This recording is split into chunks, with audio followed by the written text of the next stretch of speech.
오늘 성령으로 다시 시작하라 12번째 시간입니다. 오늘 함께 여러분들과 나눌 이야기를 공유해 드리도록 하겠습니다.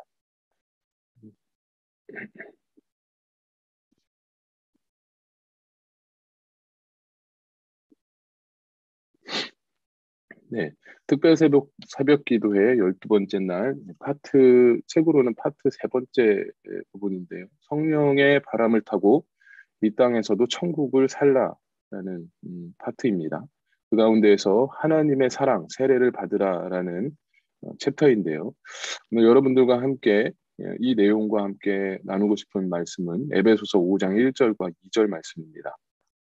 제가 여러분들을 대신하여서 에베소서 5장 1절과 2절 말씀을 읽어드리도록 하겠습니다. 그러므로 여러분은 사랑을 받는 자녀답게 하나님을 본받는 사람이 되십시오. 그리스도께서 여러분을 사랑하셔서 우리를 위하여 하나님 앞에 향기로운 예물과 제물로 자기 몸을 내어주신 것과 같이 여러분도 사랑으로 살아가십시오. 아멘. 아멘. 하나님의 사랑, 세례를 받으라. 밑에다 제가 문제제기라는 표현을 써봤는데요. 이 말의 뜻이 무엇일까라는 궁금한 부분이 생겨서 이렇게 한번 써봤습니다. 하나님의 사랑, 세례를 받으라. 무슨 뜻일까? 이렇게 읽어드리도록 하겠습니다. 의사들은 아기가 태어나면 즉시 몇 가지를 확인한다. 아기가 숨을 쉬는가, 우는가, 우는 소리가 건강한가, 체중은 정상인가, 아기의 건강을 숨결과 울음, 신장으로 확인하듯이 영혼의 건강을 확인할 수 있는 지표들이 있는데 가장 중요한 지표는 사랑이다. 영혼의 건강을 확인할 수 있는 지표가 사랑이라고 말하는데 그럼 나는 지금 건강한가라는 질문을 계속해서 던져봤습니다. 예수 그리스도 안에서 거듭난 신자들은 새 언약에 따라 새 마음과 새 영을 받는다. 우리 안에 내주하시는 그리스도의 영으로 성령이 없이는 그리스도인도 없다. 로마서 8장 9절 말씀에 누구든지 그리스도의 영이 없으면 그리스도의 사람이 아니라라는 말씀이 기록되어 있습니다. 내주하시는 성령은 하나님이시다. 하나님은 사랑이시므로 우리 안에 계시는 분의 본질은 사랑이다. 그래서 예수님은 요한복음 13장 35절 말씀에 너희가 서로 사랑하면 이로써 모든 사람이 너희가 내 제자인 줄 알리라 라고 하셨던 것이다. 하나님이 우리에게 성령을 주시는 것은 서로 사랑하며 살라는 것이다. 그리고 계속해서 저는 질문해 봤습니다. 그럼 나는 사랑하는가? 고로 나는 주님의 제자인가? 라는 질문을 해봤는데요. 여러분들도 한번 이 질문을 가지고 이 말씀을 읽어보셨으면 좋겠습니다. 하나님의 사랑은 차별이 없다. 골로새 교우들은 사도 바울이 하나님께 고마움을 느낄 정도로 모든 성도에 대한 사랑이 깊었다. 골로새 교회의 영적인 건강을 확인해보라. 하나님에게 중요한 것은 등록교인 수와 웅장한 건물이 아니라 사랑이다. 이 사랑은 아름다운 사람이나 동포에 대한 사랑만이 아니다.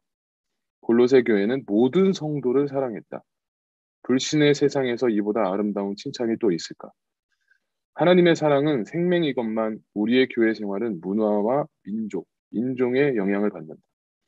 몇몇 교회는 당신네 동족한테나 가라 라는 식으로 압박하며 사람을 차별하고 더러는 노골적으로 적의를 드러낸다. 예수님처럼 형제 자매들을 사랑으로 환영하기는커녕 우리와는 다르다라는 이유로 문턱과 장벽을 높이는 것이다. 사랑에 대해 그저 입으로 말만 할 뿐 모든 성도에 대한 사랑은 찾아보기 어렵다. 우리 공동체의 모습도 한번 그리고 우리 목장인도 한번 이렇게 돌아보는 시간이 되었으면 좋겠는데요. 한 번은 해외에서 친구의 주선으로 그리스도인 기업가들을 만났다. 당시 우리 교회는 재정이 부족한 도시 사역이 있었는데 그는 기업가들의 후원을 기대하며 자리를 만들었다.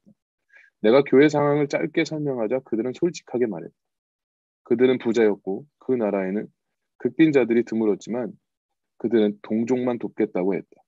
동족이 아닌 사람들에게 사랑을 베푸는 일은 어불성설로 여기는 듯했다. 우리도 의식 밑바닥에 이런 기준을 감추고 있지 않은가? 피부색이든 민족이든 교회든 교단이든 우리와 다르면 우리는 그들의 처지에 관심을 두지 않는다. 하지만 하나님의 사랑에는 이런 기준이 없다. 그분의 사랑은 드넓고 거침이 없다. 겉모습을 차별하지 않고 사람의 모든 정적을 덮어버린다. 이것이 하나님의 사랑, 그분의 본질이다. 하나님은 거룩한 본성과는 사뭇 다른 이 세상에 예수님을 보내셨다. 하나님의 사랑이 향하는 집단은 오직 하나, 인류 전체다. 하나님의 사랑은 차별하지 않는다. 이 땅의 성도들은 성령을 받아 하나님을 본받는 자가 되고 그리스도께서 너희를 사랑하신 것 같이 너희도 사랑 가운데 행하라. 그는 우리를 위하여 자신을 버리사 향기로운 제물과 희생 제물로 하나님께 드리셨느니라. 에베소서 5장 1절과 2절 말씀입니다. 앞에서 런던의 호텔방에서 아침에 데살로니가 전서를 묵상하다 하나님을 생생하게 만난 이야기를 했다. 나는 여느 목사님들처럼 사도 바울에게서 능력 있는 사역의 비결을 배우고자 그를 연구했다. 그의 변함없는 메시지인 예수 그리스도의 복음은 이미 알고 있었다. 그의 방법론도 분석을 마쳤다. 그는 전적으로 성령을 의지했으며 날마다 성령에 순종하고 성령의 능력을 받았다. 그런데 그날 아침에는 신약 성경에서 활자가 튕겨나오는 듯 바울의 동기가 눈에 띄었다. 바울은 데살로니가 교회의 설립과 신자들의 개종에 관한 기억을 환기했다. 데살로니가전서 2장 7절 말씀에 우리는 그리스도의 사도로서 마땅히 권위를 주장할 수 있으나 도리어 너희 가운데서 유순한 자가 되어 유모가 자기 자녀를 기름과 같이 하셨으니 라고 기록되어 있습니다. 그리스어로 원전에서 이 본문의 심상은 어머니가 천으로 상처를 가리고 아기에게 젖을 먹이는 모습이다. 사랑과 헌신을 잘 보여주는 심상이다. 어머니가 아기에게 젖을 물릴 때는 아기가 중심이지 어머니 중심이 아니다. 바울 역시 데살로니가 교우들과 함께 지낼 때 모든 관심을 그들에게 쏟았다. 사도 바울의 동기는 그를 다스리시는 하나님의 사랑으로부터 온 데살로니가 신자들을 향한 뜨거운 사랑이었다. 바울은 그 사랑을 감추지 않았다. 제가 바울은 그 사랑을 감추지 않았다라는 글에 밑줄을 그은 이유는요. 그럼 감추지 않았으면은 그 반대가 뭘까요? 바울은 하나님의 사랑을 드러냈다라는 표현입니다. 드러냈다라는 것은 동사적인 의미를 갖고 있다고 생각합니다. 우리가 사랑을 실천할 수 있는 그 무언가를 바울은 그 데살로니가 성도들에게 했을 것이라는 그런 생각을 해보게 됐다라는 것입니다. 우리가 이같이 너희를 사모하여 하나님의 복음뿐 아니라 우리의 목숨까지도 너희에게 주기를 기뻐함은 너희가 우리의 사랑하는 자됨이라. 데살로니가전서 2장 8절 말씀에 기록되어 있습니다. 우리는 너희에게 복음뿐 아니라 우리의 목숨까지도 주리라. 그의 메시지는 그들의 마음에 다다를 수밖에 없었다. 그의 가르침은 입술이 아니라 마음에서 나왔다. 설교자가 설교뿐 아니라 목숨까지 바치게 만드는 것이 무엇일까? 사랑이다. 그는 그들을 위해서라면 목숨이 아깝지 않았다. 그를 움직인 것은 우주에서 가장 강력한 하나님의 사랑이었다. 그러면서 또 계속해서 질문을 던져봤습니다. 저의 삶에서 저의 마음 가운데 이런 사랑이 있는가라는 생각을 해보게 됐는데요. 너무 이렇게 편향된 사랑을 저도 갖고 있지 않은가라는 생각을 해보게 됐습니다. 제가 섬기고 있는 싱글들과 그리고 성도들을 다 그리고 성도들뿐만 아니라 믿지 않는 영혼들을 다 사랑해야 되는데 그렇지 않은 저의 모습을 보면서 어저께 아내와 좀 그런 말들을 좀 나눈 적이 있는데요. 짐 산발라 목사님도 그런 마음과 동일했던 것 같습니다. 나는 신약 성경을 무릎에 올려놓고 마루에 앉아 울었다. 나에게는 그런 사랑이 없었다.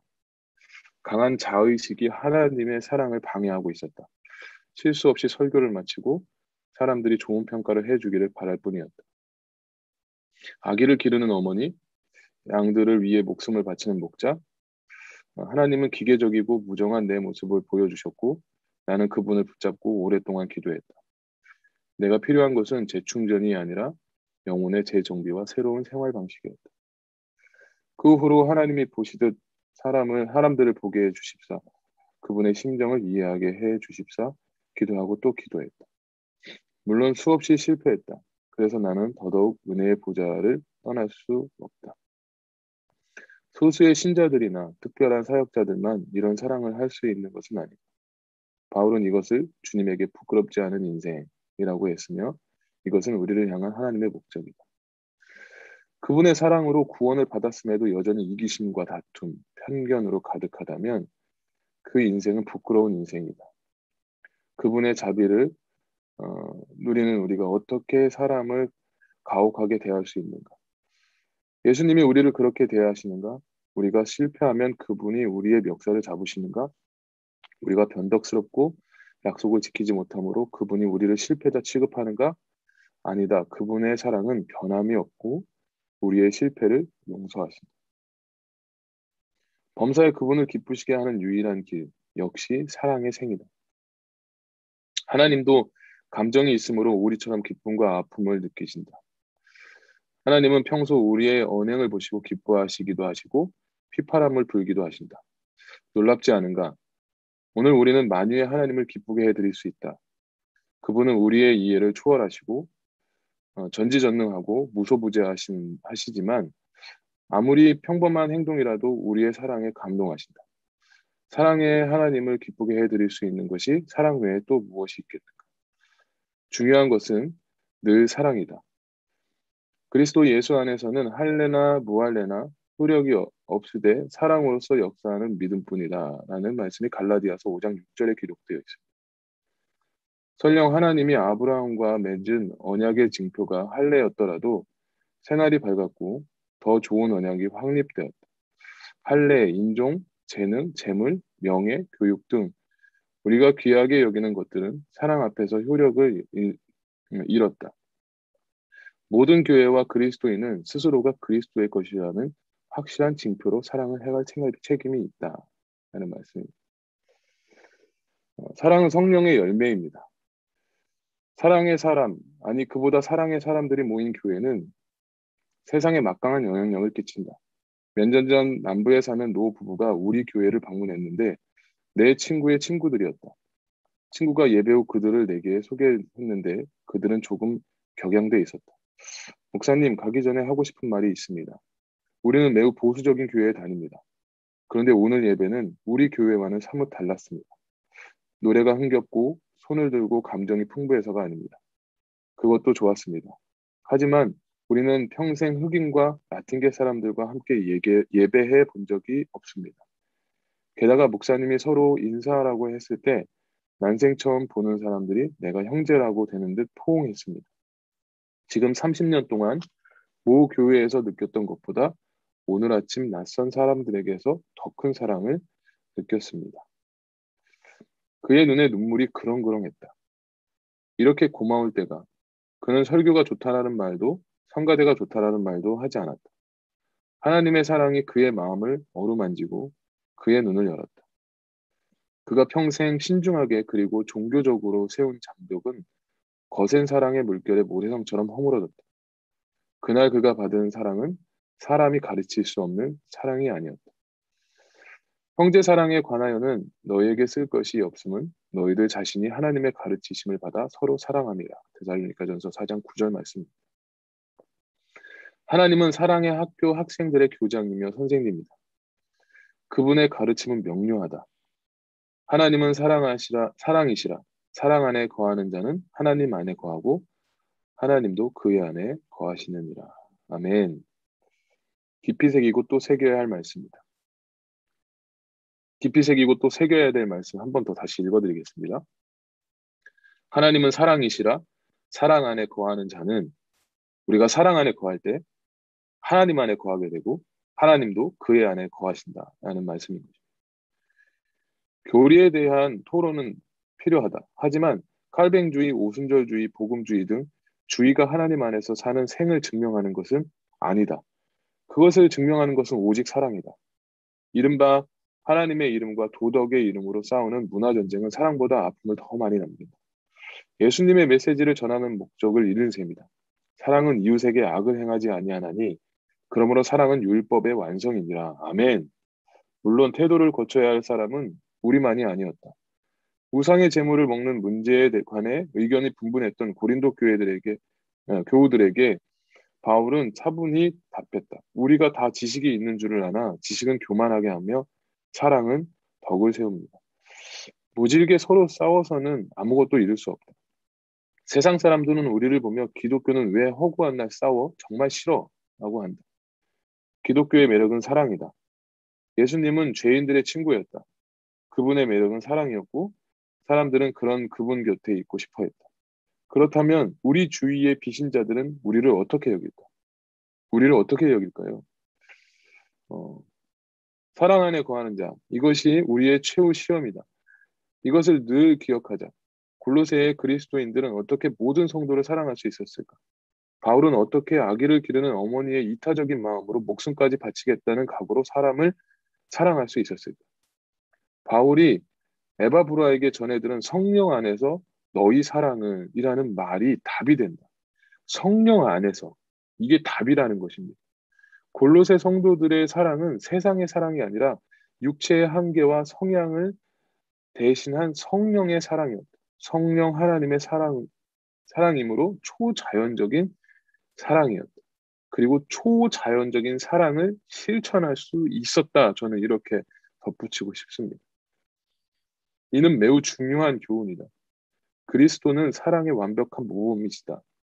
고린도전서 13장은 사랑의 으뜸이라고 전한다. 그리고 하나님은 사랑이시다. 그런데 우리는 이 모든 것을 알면서도 어리석게도 더 많이 사랑하려고 스스로 노력한다. 불쾌하고 까다로운 사람을 만나면 불호호의를 베풀고 이기적인 버릇을 고치려고 했습니다. 그러다 결국 상대방에게 불친절하게 대하고 그런 식의 실패를 반복하고 나면 책상에 앉아 더 열심히 노력하면 성경을 더 많이 읽으면 그러면 더 많이 사랑할 수 있을 것이다라고 생각된다. 하지만 바울은 성령 안에서의 사랑이라고 말했다.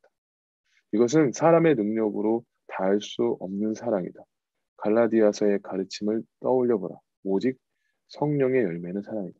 우리가 성령의 열매인 사랑을 어, 갖기 위해서는요. 성경을 보는 것도 좋지만 우리가 의지적으로 그 사람에게 다가서는 것도 방법이 되지만 어, 기도하고 또 기도하는 것이 되게 중요하다고 말씀드리고 싶습니다. 그래야 내 안에 성령 충만함이 생기게 되지 않겠습니까? 사랑은 우리 안에서 자라는 초자연적인 열매다. 성령은 우리를 성령이 뜻하시는 아름다운 생각과 행동으로 인도하심으로 이 사랑은 우리의 것이 아니면서도 우리의 것이다. 사과나무가 열매를 맺으려고 애쓴다는 말을 들어보아 나무 안에 수액이 마르지 않는 한 사과는 맺히고 열린다. 성령과 사랑도 마찬가지다. 성령이 우리의 생명이므로 열매는 우리가 아니라 성령으로부터 열린다. 그래서 성령이 우리 안에 거하시는 것이죠. 스데반은 돌에 맞으면서 어떻게 주여 이 죄를 그들에게 돌리지 마옵소서라고 기도할 수 있었을까? 바울은 데살로니가 교우들을 사랑하는 마음을 어떻게 아기를 기르는 어머니에 비유할 수 있었을까? 그리고 목숨까지 바칠 각오가 됐다고 할 수 있었을까? 오직 하나님의 사랑으로 가능하다. 하나님의 사랑이라는 기적이 없으면 우리의 인생은 시든다. 그리스도와의 첫사랑이 빛을 잃으면 우리는 냉소와 심술이 가득한 노인으로 변한다. 우리에게도 손해고 세상이 주목하는 그리스도의 목적에도 피해를 준다. 하지만 그렇게 될 필요는 없다. 그는 늙어도 여전히 결실하며 진액이 풍족하고 빛이 청청하니라는 말씀이 있듯이 하나님의 사랑으로 새로운 세례를 받자. 그리고 우리를 만나는 모든 사람이 하나님의 마음을 엿볼 수 있도록 사랑으로 행하자. 여기까지가 이 책을 지은 목사님의 글이었습니다. 이 글을 읽으면서 제가 느낀 소감을 오늘도 한번 적어봤는데요. 제가 문제 제기를 하지 않았습니까? 하나님의 사랑 세례를 받으라. 이게 무슨 뜻일까? 라고 계속 질문을 하면서 이 책을 읽었었는데 그러면서 들었던 내용입니다. 미국의 경제 정치학자인 조지프 나이 교수가 쓴 소프트 파워라는 책이 있습니다. 읽어보진 않았는데요. 경제서적인데 저자는 이 책에서 냉전 시대 때 미국의 소련을 누르고 승리자가 될 수 있었던 것은 당시 미국의 군사력인 하드 파워 때문이었다라고 분석했다고 합니다. 그런데 그 이후 미국이 세계 유일의 강대국 대접을 받을 수 있었던 것은 하드 파워가 아닌 소프트 파워 때문이었다고 강조했다고 합니다. 그렇다면 오늘날 교회가 회복해야 될 소프트 파워가 무엇일까?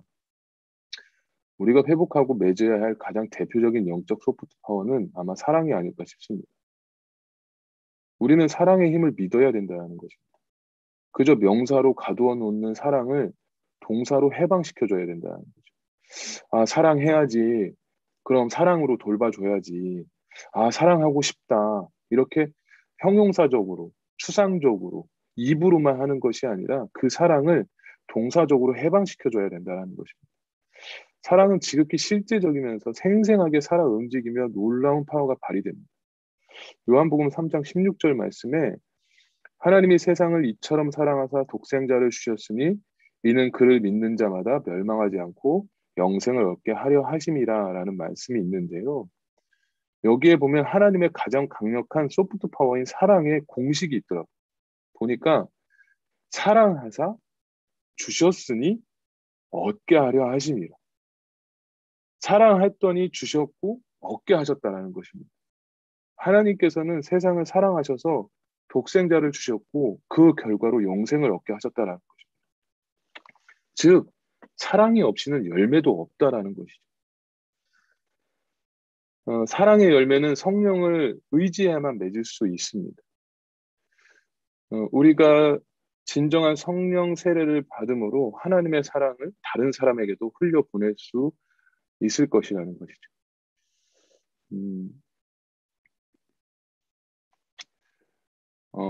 우리도 목장 안에 사랑을 흘려보내야 될 대상들이 참 많아요. VIP들도 있고, 그리고 좀 말 잘 안 듣는 그런 목장 식구들도 있지 않습니까? 그런데, 그 목장 식구들, VIP들을 사랑해야지, 사랑하고 싶다, 그런 마음만 가지고서는 안 된다라는 것입니다. 제일 중요한 것은 기도하고, 또 기도하고, 그들을 용서하고, 또 용서하고, 그들을 편협적으로 사랑하는 것이 아닌 하나님의 사랑을 내 마음 가운데서 충만케 해달라고 계속해서 성령님을 의지해야 된다는 것입니다. 오늘 목장 모임이 있는 토요일입니다. 물론 어저께 목장 모임을 하신 분들도 계실 텐데요. 목장 모임 하시기 전에 한번 우리의 마음을 점검해 보셨으면 좋겠어요.